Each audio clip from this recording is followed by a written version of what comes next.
satu guru SMA Negeri 1 Losukan mengenai tata tertib yang ada di sekolah ini.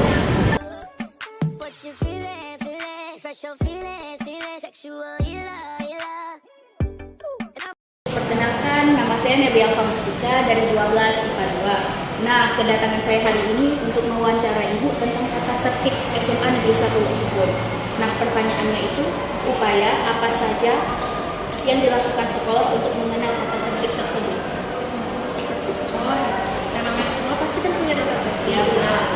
Siswa-siswa di sini juga dari pertama kali mereka mendaftar di kelas 10 itu kan sudah diberikan buku tata tertib, di mana buku tata tertib itu dibaca oleh siswa dan juga orang tua di rumah. Nah, setiap tahunnya juga guru-guru pasti selalu dipersiapkan tentang peraturan-peraturan yang lebih baru, bagaimana perbaikan-perbaikan peraturan sekolah supaya lebih tertib untuk siswa-siswanya. Menurut Ibu, apakah semua siswa dan dewan guru memahami tata tertib sekolah?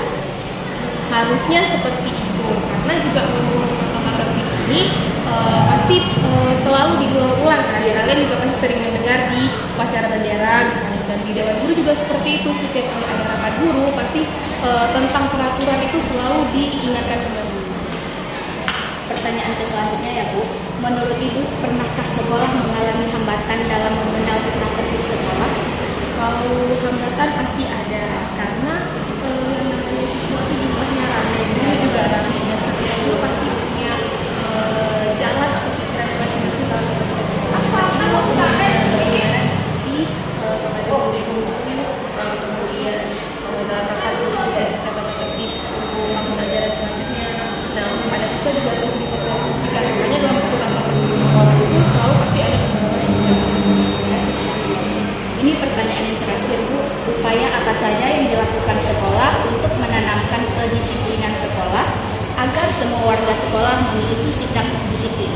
Yang pertama kali adalah dari gurunya sendiri, bahwa semua guru itu wajib mentaati peraturan sekolah. Kemudian yang kedua, guru menjalankan semua peraturan sekolah kepada siswa. Artinya begini, semua sanksi kepada siswa itu harus dijalankan, dan juga guru beserta wali siswa itu harus bekerja sama agar siswa-siswa bisa mentaati peraturan sekolah. Terima kasih Bu ya atas waktunya kepada Ibu hari ini tentang tata tertib sekolah. Jadi dari kelompok kami saya akhiri. Assalamualaikum warahmatullahi wabarakatuh.